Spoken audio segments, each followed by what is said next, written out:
Happy Friday, happy Friday, happy Friday, and welcome to Bold Badass Business, where we bring you the boldest asses in the business world.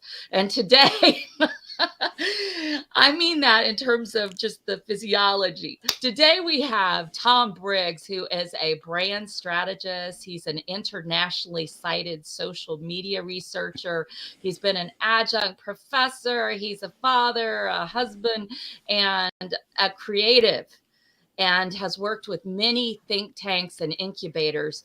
And I want us today just to welcome Tom. This is our starting out proud in the new year and stopping all the fake ass shit. What do you say, Tom? I get to kick it off. That's a weighty privilege, Dr. Barnsley. I'm glad we Well, can sit down and chat through this. It's one of my favorite topics. it's a great topic. I love the title. And, I understand that you have a joke for us with our title, Does Oh, the Fake Ass Branding Find there Your was Real there Ass Brand? well, Brand? there was so much ass in the title. I felt like I was sitting on, Copacabana in Brazil. I There you love go. it. Either that or the south of France, maybe. But Yeah, anyway, maybe. yeah, we've got ass all over the title, and we might curse a little, those of you who come on. But hey, we're going to have fun, and we're going to bring you some great, great strategies that you can implement in your business. Because I'll tell you what, I was just talking about this with my VA earlier today, Tom. I said, look, my brand is playful. I am playful. I want fun. So we've got these great graphics for our shows. We've got great graphics for an online webinar coming up. And I said, and I want you to bring in funny animals. They need to come into our graphics. So she said, okay. And I said, and I'll caption them. Don't you worry. But truthfully, it's part of my brand. I love animals and I love fun. I love play. I love improv comedy. And to be standing here like the Mormon Tabernacle Choir, always looking serious, just is not who I am, Tom.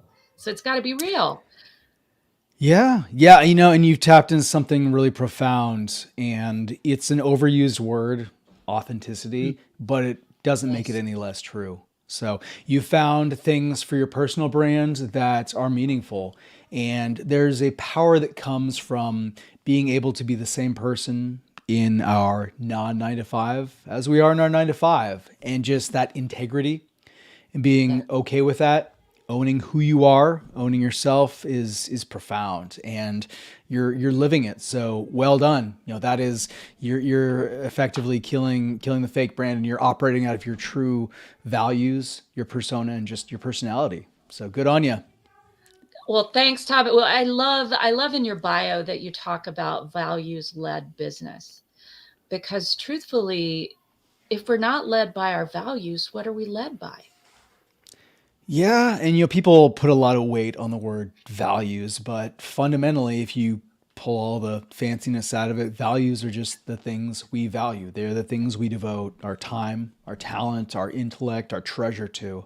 And the best way to find your values is to, do a retrospective. We just rolled into a new year, so look back at 2023, do a time audit. What did you put your time toward? Because functionally, at the end of the year, at the end of the week, at the end of a life, those are the things that truly matter to you. And owning that, being honest to it, is core, is fundamental. And it will make you a more integrity filled person, in that you'll be who you say you are, and it'll shine through. And that's attractive in the marketplace. I love that. I am actually putting this over here. Do a time audit, because most people don't ever get really asked the question, what do you really value? Yeah. What do you really Yeah. value in life? What do you really value in the world? What do you bring that's valuable as well? Most people don't get asked that question. And to actually go back and do a time audit, as you said, is really a powerful idea, because we're going to give our time, as you pointed out, time, talent, treasure, to the things that we really care about. So, is there a Yeah. specific way that you kind of do a time audit, Tom? Is there a way that you think Well, about? it's not fancy in any way. It's just looking back and yeah, doing it. It varies for different people. Do whatever's comfortable. Some people are as regimented as, okay, I'm going to keep a journal this week. I'm literally going to go by every Yeah. 15 minutes. Or, there's apps in your phone where you can tell, okay, I was Yeah. on this app for this long. So there are various ways. But what is really interesting is when you mix that your values into brand. And brand is a word that we lay a lot on. It's a big bucket, can mean a lot of different things to a lot of different people. It's as diverse as a multinational logo down to, if you're a retail operator, someone walking into your store, if you have a web storefront, someone clicking to your website. It's just ensuring, and from my lens, it's just the myriad of ways that your product, your service, and if you're a coach, that may be you, the myriad of ways that that can be experienced, and making sure that that is consistent, coherent, so that such that the experience, if you're a global multinational, the experience someone gets walking into a chain restaurant in Berlin is the same as they'd Mhm. get in San Francisco. It's the same they would get in Houston. It's the same they get in New York. So that's where layering in values and brand, you can create this really nice rock solid base from which to operate. And you get a really, brand loves consistency. It loves being seen the same way across every possible touch point. And in a marketplace where we're all encountering more messages, more Mhm. information being thrown at our eyeballs than ever before, Yes. being consistent is non-negotiable now, and it will help any service provider stand out and get noticed if you're just razor consistent in your manner of speaking, the words you put out, the images associated with you, and the words you choose to communicate. I love it. I love what you're talking about with the, global brands. And you made me think about this, Tom. You made me think about when I was doing volunteer work years and years ago in a little village called Moli Pololi in Botswana. And my highlight in Moli Pololi after all this work all week was to go, and there wasn't even electricity there. We had to follow like the ruts in the road. There wasn't asphalt, it was a dirt road. And we would Mhm. go to the Moli Pololi Hotel, which was all of like 2 rooms and then a bar and a place where people could dance. And I would get, guess what? My Diet Coke. And that was my connection back to Yeah. home. That was Yep. my way to just tap in to something of, and I was a little homesick, especially when I got a little respiratory infection. I was homesick, but just that connection back and knowing it did taste different, by the way, but knowing that the packaging would be the same, the colors would be the same, the name was the same, the bubbles were the same, mostly the taste was the same. It made it a connection to home. Mm-hmm. And we Mm-hmm. might think about what is home, and how do we define that with certain brands, you know, big brands. Yeah. Yeah. You're tapping into something really interesting whereby it's mind blowing in a way, but a combination of colors, typefaces, a logo has value. There you can Google right now the top, 10, 100 brands in the world, and they literally have dollar value like on the P&L statement associated with them. Wow. And it's that comes out of that consistent performance. So like you said, you buy that bottle of Coca-Cola, it's got that, trademarked color combination, the fonts. It is a promise. It's a promise of what you can expect with that. It becomes much more than a high fructose corn syrup or sugar mixed with a certain caramel color mixed with, a little bit of water. It's magic. Coke for a long time, Wyden Kennedy, I'm in Portland, Oregon, our hometown, fiercely independent agency had the Coke brand. And just the amount that you can put on it, especially with something like that's functionally a commodity, Mhm. storytelling becomes ever more important. So that's where looking at products like coffee, like nutritional supplements, like food items, fundamentally, if at the ingredient level, you may not be able to tell the difference. It's a fraction of a difference between Coke and Pepsi, but the layers of narrative built upon that, you start to see the power of brand and the power of consistency really a brand that knows what it's all about and is able to consistently articulate that across radio, digital display, traditional advertising, every possible way that that can be experienced. And it's that reason why when people go to Paris, they go to McDonald's. Okay. But they go because it's like, oh my God, when I was in Paris with my daughter last summer, she wanted to go to McDonald's. It was a connection home when she felt homesick. Um, we there's a comfort in that consistency that you're pointing out, and that promise, and having that promise delivered Mm-hmm. with a lot of consistency most of the time. Though I would argue with you about the taste of Pepsi and Diet Coke, but that's a side, And I'm actually from North Carolina. Pepsi's here, but Yeah. um, yeah, I can always tell the difference. It's like I can squeeze the Charmin and tell. Yeah. So Tom, tell us, you know, what does Epigraph stand for? Your brand. Yeah, yeah. Thanks for asking. Yeah, hung out my shingle a few years back, and epigraph. So anyone who's read a lot of books may or may not know an epigraph is that little bit of text at the beginning of, maybe it's the beginning of the book, the beginning of a chapter, but it might be a famous quote, a citation. But in my mind, an epigraph is a nod to the fact that we humans in 2024 stand on the shoulders of our forefathers, foremothers, all the knowledge that has come before. So how much better off would we be in these tumultuous times where everything feels so stinking new to go back, because it's sometimes hard, we're so infatuated with this present moment. It's a reminder to me, and it's something I bring to the clients I work with, to look back to the past, draw upon those classical lessons from history. Functionally, we humans, the soft, squishy side of the equation, we have these amazing technologies that are ever evolving, ever accelerating. AI, computing power. I mean, you and I can just sit and have a conversation as if we're face to face in high definition. But the soft, squishy human side of the equation, the way we're functionally wired, our neurobiology, is the same it was, 10,000 years ago. If when my great great great great great great great grandfather was roaming the savannas and he came across an amazing fruit tree, and there's tons of fruit on the ground, he took a bite of that, it would give him or her the same dopamine cascade that it would me if I hopped on Instacart and had 20,000 calories of sweet, salty, sugary food delivered to my front door.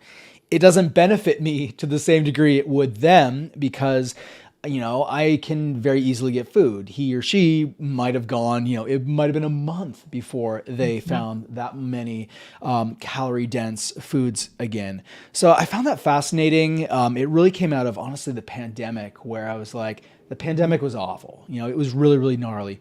But if you looked back to things like the Spanish flu and some of the global pandemics we'd had in the past, The it put it in bubonic plague. perspective. Bubonic plague, we relearned things like masking. Masking came out of the Spanish flu, transferred over, the East Asian countries caught on and carried it. We lost the ability to mask for various reasons, but it came back to our shores, in 2020, and we saw the value of that. So yeah, just drawing upon lessons of the past is the mission of Epigraph. Functionally, we're a communication, brand strategy consultancy, but marketing is so broad. It touches product, it touches promotion. I've had the good fortune in my career to work with companies and scale from, global Fortune 50 all the way to pre-venture stage startups who are, seeking the next round of funding.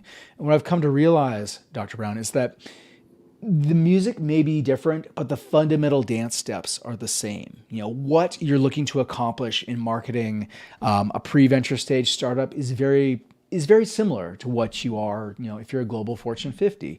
The dollar values may be a lot bigger if you're looking for global reach, but fundamentally the same challenge of getting noticed in an over-communicated marketplace and tapping into, finding, positioning is fascinating. How do you figure out where you fall into the marketplace so that, you're not fighting over the same customers. You're engaging in true blue ocean strategy where you're a differentiated product offering and you're not going head to head on things like price or value. You're able to claim from the market what you're a good price for what you're offering.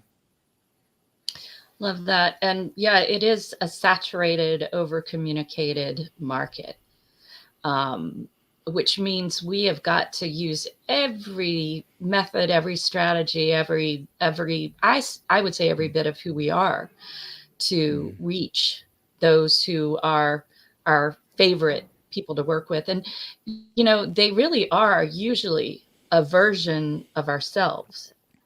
Our ideal targets are usually some version of ourselves. And it might be a version from 10 years ago, 20 years ago, but there's usually that kind of intersection of experience, skills, education,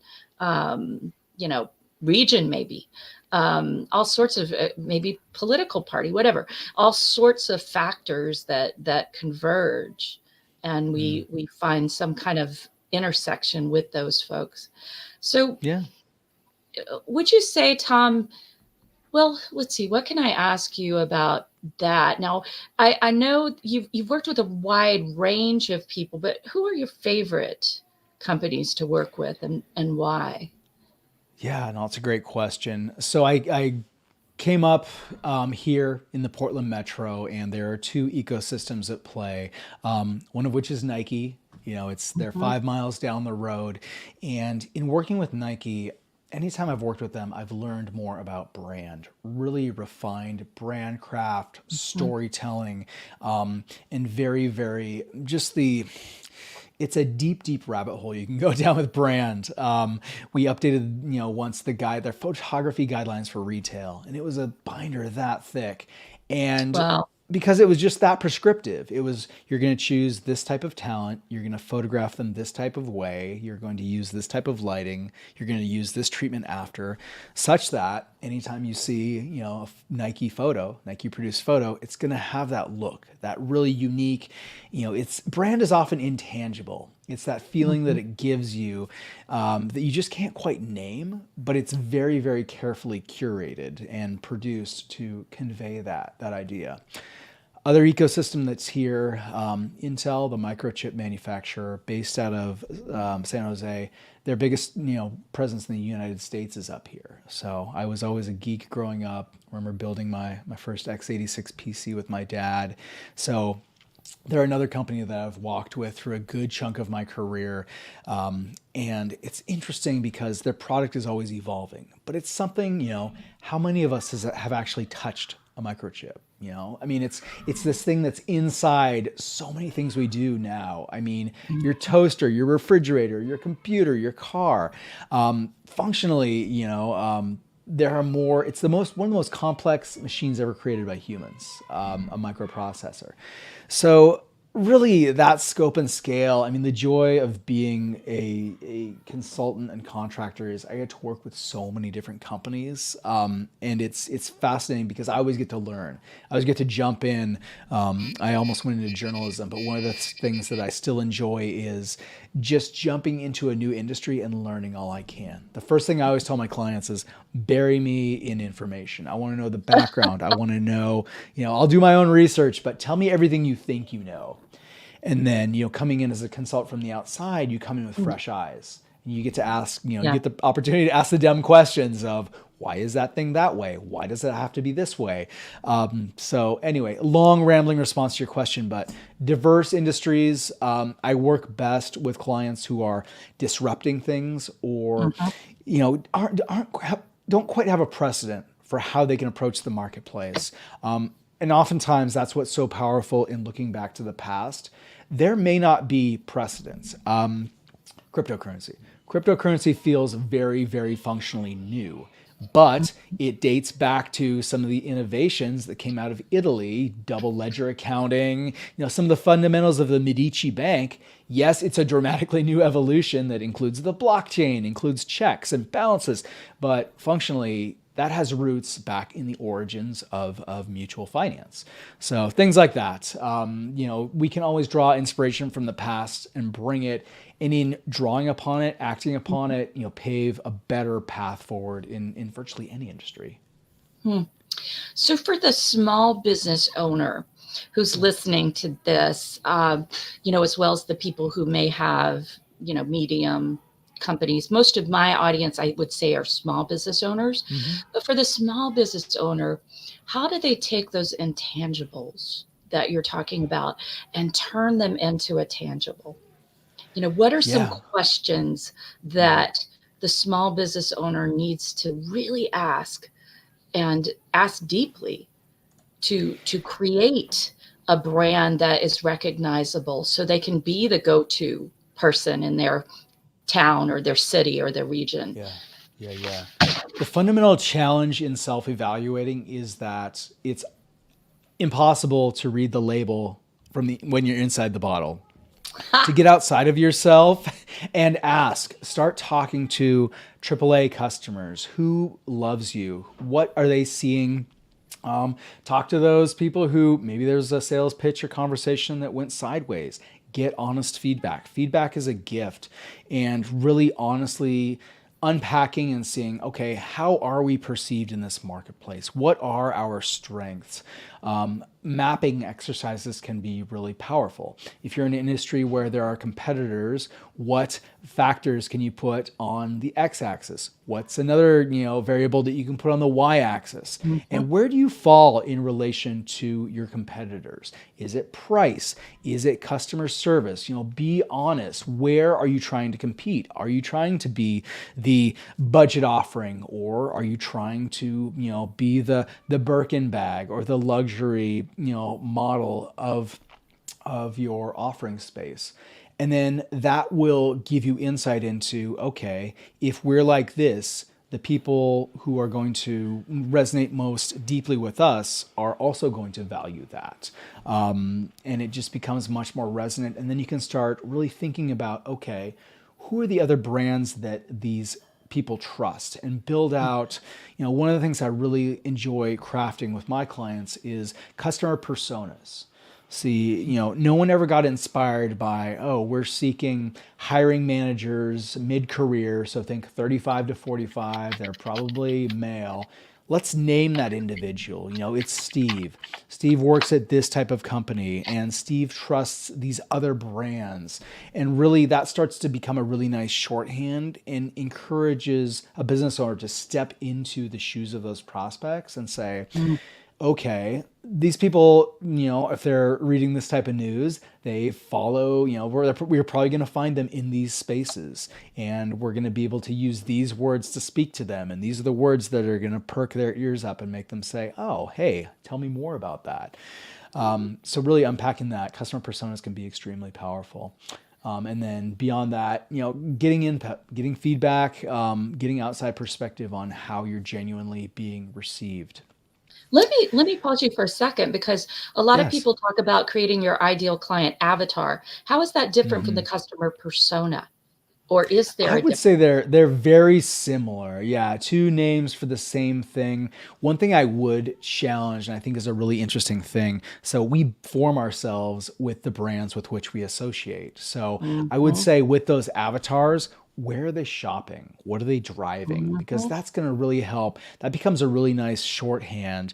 Are they getting a Starbucks in the morning, or are they going to Dunkin' Donuts? Are they a diehard Chevy truck driver, or would they prefer a BMW 7 Series? Yeah. What's on their wrist? Are they sporting a Rolex, or are they wearing a Breitling watch? Because it really forces you to think through, and it's a way to build out, there's demographics, which is, age, Yeah. gender, and then there's Those psychographics. What are psychographics. the ways they think? And it really is a way to kind of look into their mind and say, okay, these are the things we value. We've said we value these things as a company. Based upon what we know about our target customers, they value these things as well. And then you can start to kind of say, oh, these puzzle pieces fit. This person would be a good customer. this over here, not so much. This isn't quite working. So, it really starts and gives you an opportunity to filter those prospects and be more focused on those business relationships, those customer relationships that you can say, okay, this is going to work well. How much better to know at day one versus, 3 months down the road where it's going off the rails. You're not speaking the same language as your customer, and it's just not working. So I like what you're saying, and I appreciate too. The customer persona. I haven't really heard it put that way, and now I'm thinking about it in terms of demographics and psychographics, and I'm really thinking that it's almost like the persona is more internal.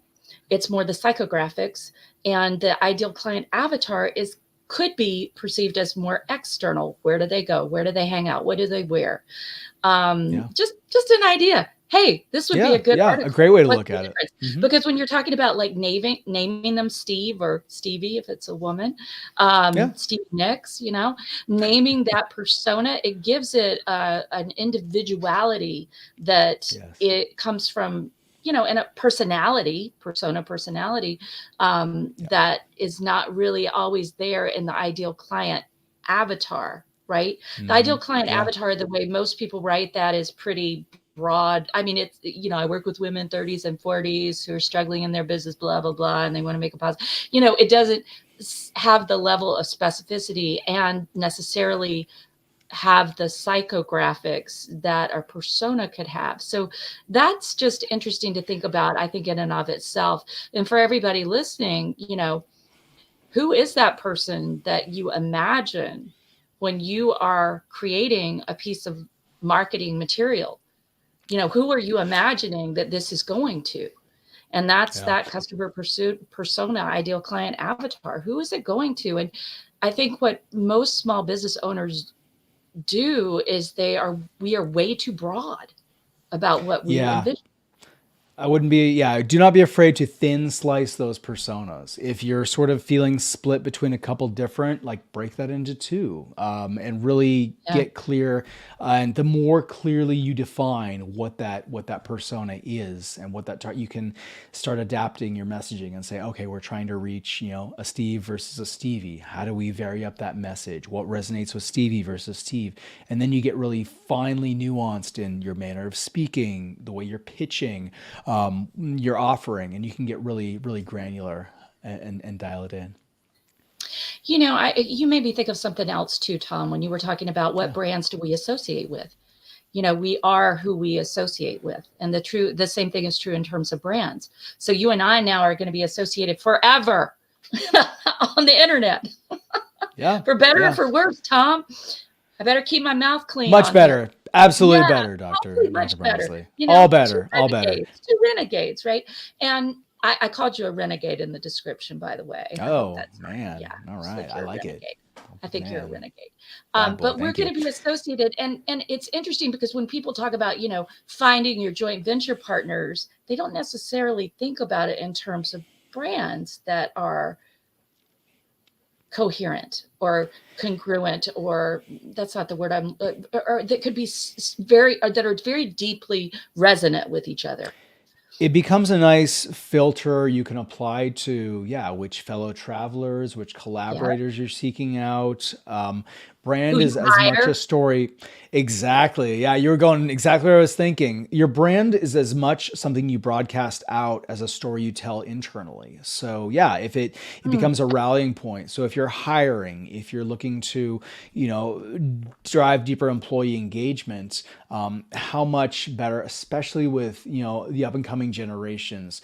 They want to have a meaning, purpose when they come to work. It starts to craft that, so you become more like, yeah, you have a bigger story to tell. When I'm mentoring early stage founders, who, startups are like baby sea turtle eggs. One in 10,000 of those is going to go on and be acquired or go public or whatever. So I always tell founders, if you can articulate those core foundational values, and it's not just about, cashing a big 7, 8 figure paycheck and going on some really rad vacations in the Mediterranean.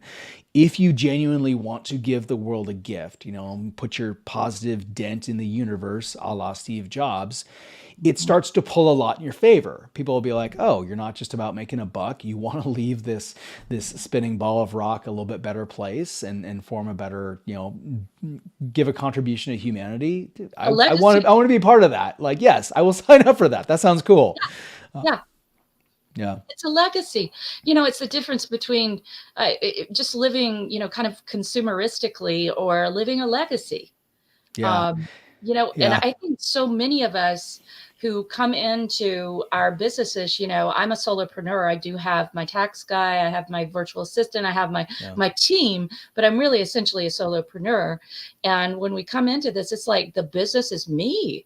I am the business. And who I am yeah, is just to take that out of this business would just destroy it.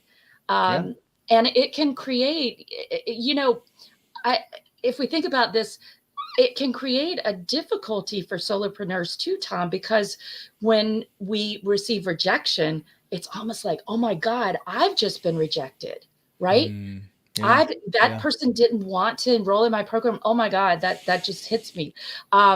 Whereas it's like the multinational companies, there are so many layers there of responsibility, if you will, for the brand, that it's not this direct A to B back to the person who, originated it.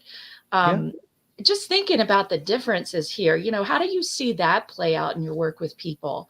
Well, Do you find yeah. that solopreneurs are a little bit more, or the smaller companies, so to speak, are a little bit more resistant to changing, or are they more open? I mean, it's Or can we even interesting generalize? if you get clear about, values, it becomes less about, well, they didn't like me and more Mhm. about, well, maybe it just wasn't a proper values fit. They And didn't that like the feels, fact that I love animals. yeah, that feels They're to a me a puppy little killer. that exactly. That feels a little bit better to me because it's Okay. less, it's less about a judgment or verdict on us and more on the position we've decided to stake out in the marketplace, and All that right, y'all, I want feels you to listen, everybody. Did you just get that? Don't take it when somebody says no to you as a rejection of you. It's just maybe a rejection of your position, of your values. And you want to stand for something, right? If you don't stand for something, you'll fall for anything. We've heard that before. Yeah. yeah. And then the pushback, so the rejoinder that always naturally follows this is, okay, do I need to be a Nike? Do I need to be a Patagonia? And take a position. In this day and age, we all got to take our positions. And my response to that is, if it feels natural, if it feels part and parcel of who you are, Mm. yes. But you know what? Not having an opinion is also just as acceptable. Maybe this world would be a little bit of a better place if we found a nice middle. And there are brands out there that want to be acceptable to everybody.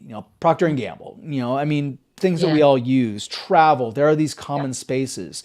So this is where the soul searching comes in, and figure out what does our organization stand for. Would it be authentic? Would it behoove us? Is it natural for us to put in a certain position ourselves in a certain way, but also recognizing that not having an opinion is absolutely fine.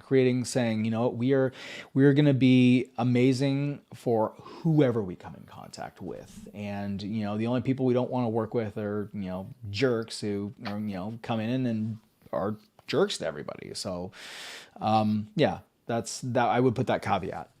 But that can be a death knell in small business because I think about, okay, I'm going to make this really concrete, right? Yeah, Um, the people who come in who do skincare and they're like, yeah, I work with anybody who has skin.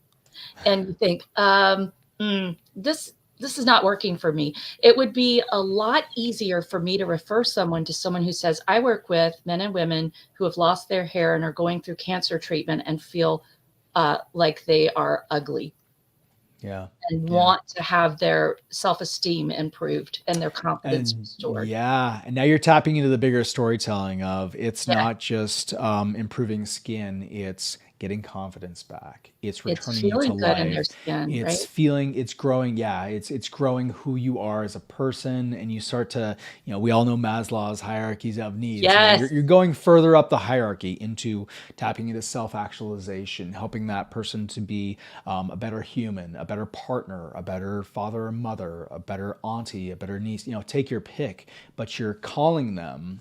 We love brands who call us to the higher angels of our nature, and call upon us to, hey, what if, paint for us a world. There's an interesting, so you think back to, 2010, the Citizens United decision, that basically said, okay, corporations are people, they can, they can walk and talk. So, 10, Yeah. 13, 14 years on, we have reached a state where, we said corporations are people, they're going to naturally walk and talk. And we live in a current cultural moment where there's a desire for a larger, more grandiose vision. Like, what can we achieve as a human collective? What is our purpose here on this earth? So you're seeing some brands step into that and suggest ways of being, and yeah, and it's Zappos all comes manner to across the mind. scale, and it's fascinating. It's interesting. Yeah. It's creating a more of a dialogue than we've seen. This is different. There's no precedent for this. This isn't the way it was back in the, we're hitting, this is uncharted territory in terms of advertising, communications, marketing. And it's fascinating. That's what I love about being a brand. It's such a dynamic space. There's so much going on here. It's like it's the difference between investing just for the good of the person investing and socially conscious investing. It's Yeah. it's it's kind of like that. But I think about Zappos, for instance, and their Yeah. Yeah. donation of shoes, Yeah. and some of the other brands that are just every bit of what comes in is being. I just bought those little frosty things from Wendy's, right? And Yeah. I buy them for a bunch of people and give them out because they support adoption. Uh, Yeah. Zappos is a brand I point to in a lot of ways because they're really fascinating. I mean, if you look at the example of a brand that from day one, storefront one, all the way yeah, up to acquisition by Amazon, they just had this clear mission, and it wasn't retail, it was delivering happiness. They were mhm, on a mission to deliver happiness, and they put legs on that. They said to their customer service reps, "Hey, up to a reasonable amount, make the customer happy." So they had people who, called up the customer service line and ordered pizza. And they were, they authorized their customer service reps to deliver pizza to that person's house because that is part and parcel of our it's fun. mission of delivering happiness. Tony Shea's end was very unfortunate. He had his personal demons that caught up with him. He had people in his orbit who, maybe, probably didn't have his best interests in mind. So, cautionary tale. All that to say, though, you see the power of a compelling narrative. I just reread Simon Sinek's book, Infinite Game. The power Yeah. of an infinite game, not just chasing the next quarter's profits and bottom line, but what is an aspirational thing that will keep us, that we can just continually keep chasing after? It's like chasing a rainbow, the closer you get to it, Yes. the further it moves away. And you want to, and people want to come and they want to, gather around you because you're playing this really fun, endless game together, that in the end benefits us all. That is fascinating. I love that metaphor. I really love that metaphor that we're chasing a rainbow and we never do find the pot of gold, right? There is no static pot of gold. It's always moving, it's always evolving. And you said you had another metaphor earlier, Tom, that I liked, and Oh, that was the turtles, right? That when you talk to founders, it's like these little turtles, and we have a lot of turtles in North Carolina and Cure Beach, right? mm-hmm. And the turtles get destroyed by the lights, right? They go away from the water and go to the lights of the hotels, et cetera, which Cure Beach has lights out at a certain time. And it's also not very developed, thankfully. So the Yeah, turtles can live. Well, what are the lights? What are the lights for business owners that take us away from yeah, our essential narrative, from that water that yeah. keeps us afloat as a business, if we're going to keep that metaphor going? What are the lights that will Oh, the draw us? lights that draw us away. I mean, it's hard to be a business owner in a we live in the age of distractibility, right? I mean, none Mhm. of us is immune. We have these, What? What'd you super just super say? What? Oh, wait, exactly. I need to go check my cell phone. Yeah, no, we have these supercomputing devices in our pockets that, Yes. if we let them, if we let the default stay on, are going to pop up notifications every Yep. 30 seconds. So, establishing that deep thought, and those deep, in general, just, and this is something I've thought a lot about, deepening my thinking, Mm, deepening my relationships, moving beyond that superficial, it seems like it'd be a really good, useful mm, component. So, finding that humanity, my tagline for Epigraph is more human brands, because I think we do mm. need to return, especially in this age where AI is so shiny and automation is so darn Yes. appealing.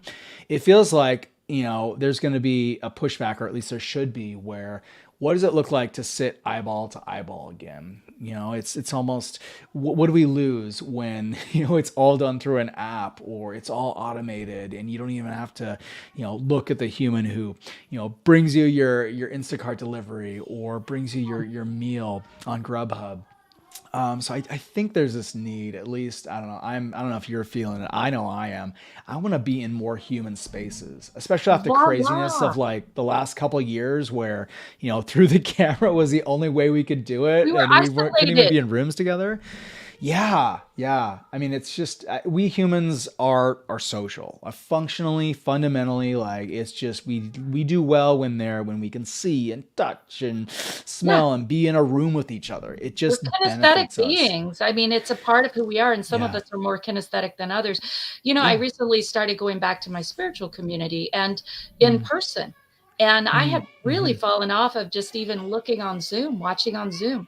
And I Yeah. have enjoyed the energy so much. Mm, And mm-hmm. over the holidays, I recently went to more parties and dinner Yeah. gatherings and so forth that had not happened.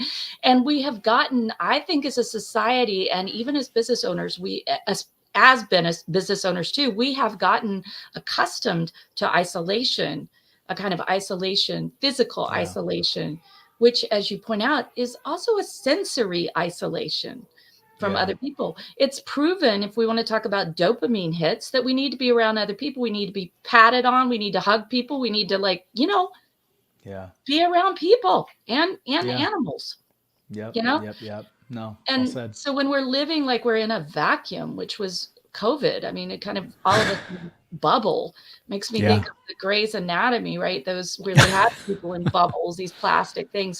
This is kind of what we've got to break through now. And we have there's anxiety around that. That's the other Mm, thing is there's anxiety for people around going back out. There's huge anxiety yeah. and being in physical spaces with people. And this is, you know, I think you point out the point about going back to history.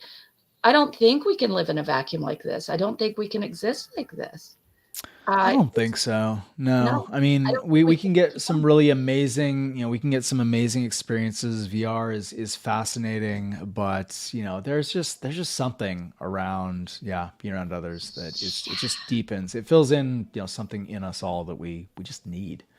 And I just did an interview that was quite interesting with Laura Templeton on how artificial intelligence isn't artificial at all, really. We were Mm. talking about how humans have to essentially drive this. We have to train it. We have Mm. to drive it. We are the masters, not AI.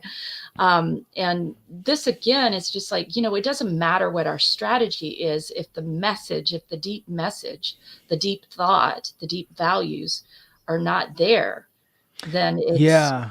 Yeah. it, I mean, the you know, comfort, AI is fascinating. The comfort I take as a creator is AI, at least as it stands in this day and age, is generative. And that just mhm. means it's drawing on very large but established data. Yeah, So the thing that AI is at this point still unable to do is make those really interesting cognitive leaps that yeah, humans, the Greeks called it like, the wind from on high. Like, where did that idea come from? We literally don't know. There's just these weird sparks of innovation that, they're not generative. They are just ex nihilo. They literally come from nowhere. And it's just, neurons, some weird neurons in the back of your head fire, and you're like, wow, I could put this adhesive on this paper and I have a post-it note. Yeah. Brilliant. I mean, just yeah, you can't. So in a large part of me, like I love AI as a really good virtual assistant.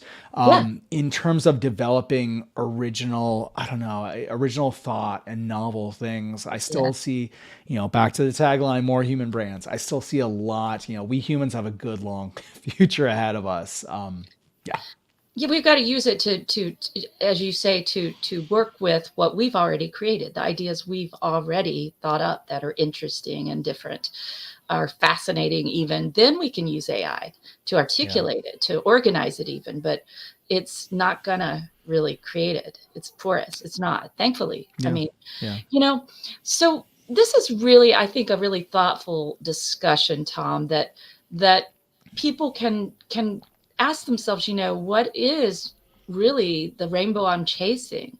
What is the rainbow I'm chasing, and what are the lights that are luring me away from my mission or my calling, or that great rainbow, that thing that drives me? Whether it's, for me, one of the greatest things that drives me is that every voice matters. Mm, Every mm-hmm. voice matters. I don't care Yeah. the color. I don't care the gender. I don't care the gender identification. Every Mm-hmm. person's voice matters. Every person matters.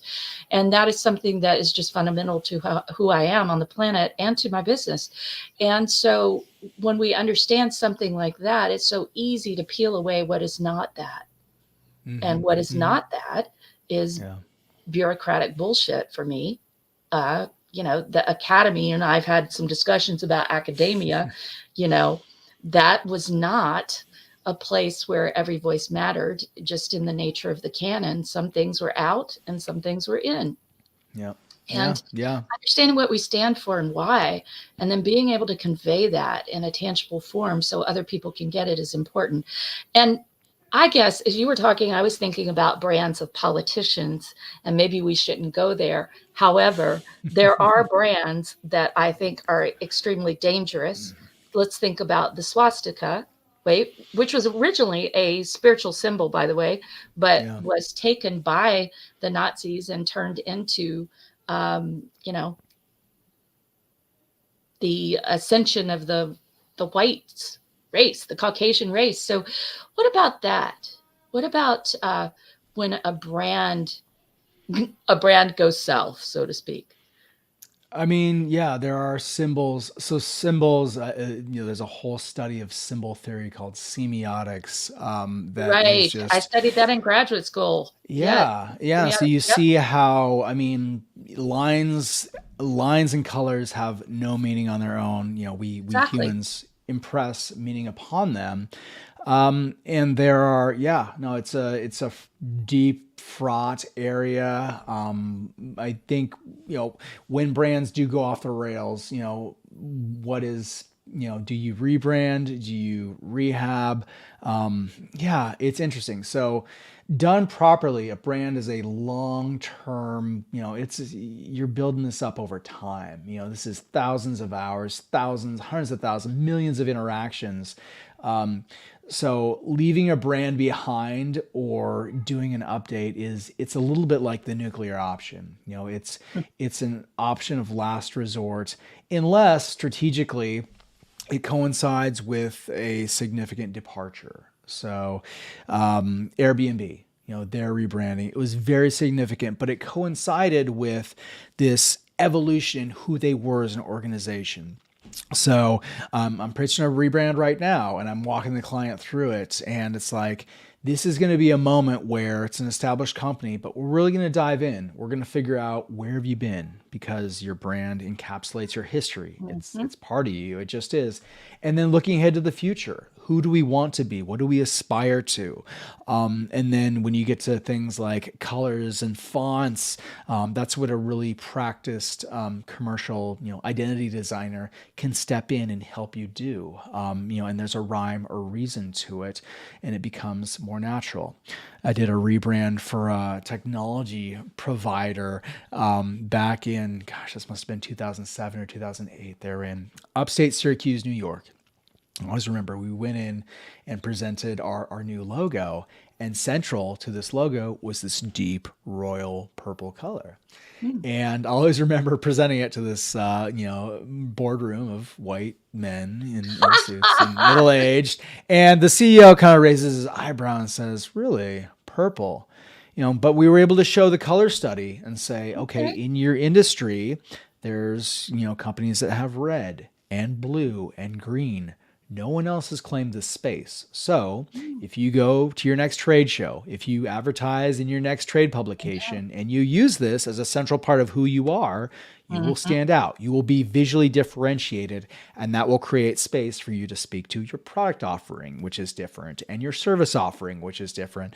And to their credit, they went with it. They saw the rationale behind it. And I took that as a Because you key showed them lesson the data. of Yeah. exactly. And that's where, good marketing is art and science. You have to Right. back it up. If I ever have a client say, well, I don't like that color or I don't like that font, I'm like, well, I haven't done my work in showing, where this came from, showing, okay, you're in financial services, you want to be seen as steadfast. I'm not going to be including reds and sharp angles Orange. because Yeah. orange, yeah, you're going to be, it's going to be calm, cooler blues and Gray. greens. And the pictures we choose are going to convey stability, grandparents hugging the grandkids and, just this aura of Yes. confidence. So Yeah. let me say something. I have to say this before we wrap.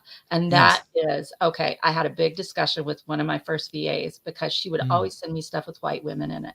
And I said, look, you got to stop sending me these graphics with white women. I realize that I look like a Mm. white woman. We're all mixed, by the way, but I look like a white woman. I want a diversity, not just in terms of color, perceived nationality, but Mm. age. And I Yeah. also want there to be some men in there too. But if it's like my Facebook community, it has got to be diverse. And you know what? In my meetups and everything, the visuals always are about everyone matters. And I am very excited to say that I have more women of color than I do others in my communities. And that makes me super excited because that's what I stand for. All right. Mm. And so Mm. I want everyone on here to think about that. Think about what are you revealing in terms of your quote unquote diversity in what you include in your ads. Maybe you only include white males. Maybe you only include people of a certain age. Maybe you Mm. only include, you know, a certain age of women and they're white. I want you to think about that because you're leaving money. Here's the economic thing you're leaving money on the table. But besides that, you're sending a message to all of those communities that they are not represented. And this is unacceptable. So, Tom, what would you say about that? I know that's a whole other interview right there, right? I mean, speaking as someone in the dominant majority, in the U.S., it's so good to remind ourselves because we are such a cultural center in the states that we're speaking right now. This can be seen anywhere around the world, and just I know every time I've moved into spaces that are outside of my gender, culture, racial lane, I have learned so much. Like it is just so good and broadening to engage with humans who don't look like us, don't speak like Mhm. us, travel, broadening our perspectives. Oh man, I mean, there's just so much. I mean, anyone who just says, no, I'm going to stick to people who look like me, believe like me, you're just closing off so much of the world. That just seems so bland and uninteresting. And oh man, I love, yeah, no, you touched upon one of my core passions, and it's just crossing borders. I mentor at ADP List, which is a global Mhm. network of mentors. And it's just young people up and coming around the world. Yeah, This year in 2024, India is going to surpass China in terms of the number of youth coming into the marketplace. love it. I love chatting. I can't tell you how many conversations I've had with startups out of India, and it's fascinating. Our world is so big, and to get outside of our culture, I mean, it makes you more versatile. It makes you a better businessman, But and it make gets sure money. that your brand isn't just about someone who looks Exactly. like Yeah. you. Yep. And it's something that I just see. It's a mistake I see all the time in Mm-hmm. people's brands, in their marketing materials. Mm-hmm. And it is just prevalent. And so be conscious of that, everyone. Be conscious of that. It's kind of like when I went in to teach an American literature class. Love this, Tom, and I know we have to wrap, but I said, you know, how many Americas are there? That was the first day of class. And my students just looked at me, and these were smart students, and they couldn't tell me. And I said, well, let's think, okay, where are we? We're in North America, right? And there's also Mexico and Canada, right? And then what's down lower? South America. And then what's in the middle? Central America. But they couldn't answer that question. What an incredibly hegemonic way we have created what was perceived as American literature. I said, this is not American literature. This is North American literature minus Mexico, and we got started there. But that's the same thing that I see in marketing, is that, really be aware, and be aware in terms of your languages. For instance, all the big brands are now multilingual. They're bilingual, at least Spanish and English. There's a reason for that in the United States. By 2050, we're going to have more Spanish speakers than English speakers, apparently. Yeah. So I think these are also important considerations. A brand is also at some level very political. It's a political thing. It's a political act. It's maybe I shouldn't use that word political, but socio-political, because we're making a statement about who's important and who's not in our brands as well. I don't know. Tom, I got on a Yeah, little. I mean, humans are fundamentally, we're tribal. We are tribal Yeah. creatures. So we have our Yep. people with whom we like to associate, and like attracts like. So yeah, but that said, we can, we are infinitely pliable, and we can, evolve, Adaptable. we can adapt to beyond our natural default, and maybe the ways that, history has steered us in the past, maybe we devote a little, our brain is an energy conservation machine, right? That's what stereotyping is. It's like, okay, we like nice clean boxes, and if we have someone who doesn't quite fit into a box, we have to burn more glycogen to figure out, okay, I got to make either a new space, or, that nuance, embracing that nuance. And yeah, I know for me, especially going into 2024, I want to find that middle space and be more, be less willing to write people off, more willing to just hear different perspectives and conversations. Yeah, and take just be willing to engage, and not shut down, and just, it's easy to like shut the door and go to our corners and just enter the echo chamber, but it's Yeah. no way to live. It's no way to live. It's no way to live. And it's certainly, if we want to have a business that touches a number of groups, we get to develop that global pliability, that global perspective, that global maybe not perspective, because it's not one perspective, but that global awareness. Yeah. So Yeah. anyway, I love this discussion. Okay, so we got to wrap. But Tom, you have given us so much to think about. And those of you who are just coming on, make sure you go back and listen to the beginning, and don't be a lurker. You hear me say that all the time. Do you know, I just had somebody admit to me that she's a lurker. She told me in person, oh, I'm one of your lurkers, by the way. I said, well, I know you're there, so I want you to make some comments, right? Even make a comment about what a stupid comment if you want. I don't care. Just react. Say something. Even just a thumbs up. Give us an emoji thumbs up to let know yes, right there. Living and breathing. Share a story, just make some comments, because we really, everyone who comes on here is giving their time, and we want to bring these perspectives and have them go wide to be shared, right? And so that they can stimulate you, and you find new ideas for your business. And the new ideas may come out of saying, well, I really don't like their ideas at all. So whatever, but just to challenge you a little bit in the way that you're doing things in bold, badass business. So, Tom, do you have a gift you'd like to give everybody? Do you have some kind of gift they can get at your website? Because we are creating a vault, which is very exciting, where people will be able to go and get the gifts of all the guests who've been on here for the last year. How cool is that? I love it. Yeah. And if you don't know what it is, don't worry, you can tell me later. But do you have something you want to give people? My immediate gift is my presence. So I am a longtime LinkedIn power user. I love it. Some people are like, I'm going to limit my network.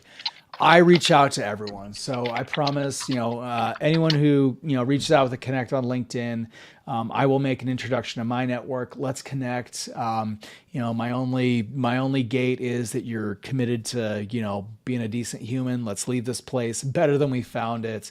I love No having puppy just, killers. no, yes, I love having no agenda conversations and just hearing Yeah. more about backgrounds. It's how you and I came across each other, Dr. Barnsley. We were in networking spaces Yeah. together, found through mutual friends. But yeah, reach out to me. I'd be happy to if there's someone I'm connected to. Can't guarantee I've sat down and had coffee with them, but schedule a conversation. I wanna sit down, chat. I want to hear. I cherish perspectives. I love having the opportunity to sit down, have a conversation, look through someone else's eyes. Oh my gosh, I mean that is awesome. So yeah, reach out, say I love hi. that. So reach out to Tom Briggs on LinkedIn, you all, and connect with him. I'm the one And in Portland, Oregon. absolutely. Yeah, Portland, Oregon. Yes, what a cool place. And you all, you can go to my website, of course, and grab your copy of How to Overcome Overwhelm in 7 Easy Steps. It's at spirited dash, make sure you put a dash or you will get a boring computer company, spirited-solutions.com.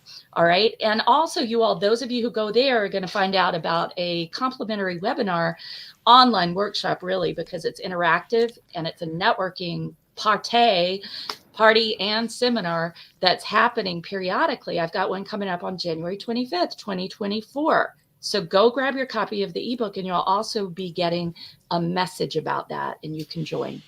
Well, Tom, you have given us so much to think about. And in terms of our branding, so much to contemplate. I love the idea of just having time for deep thought and creation. This is something I'm really wanting this new year, time for contemplation and creation in my business and my life.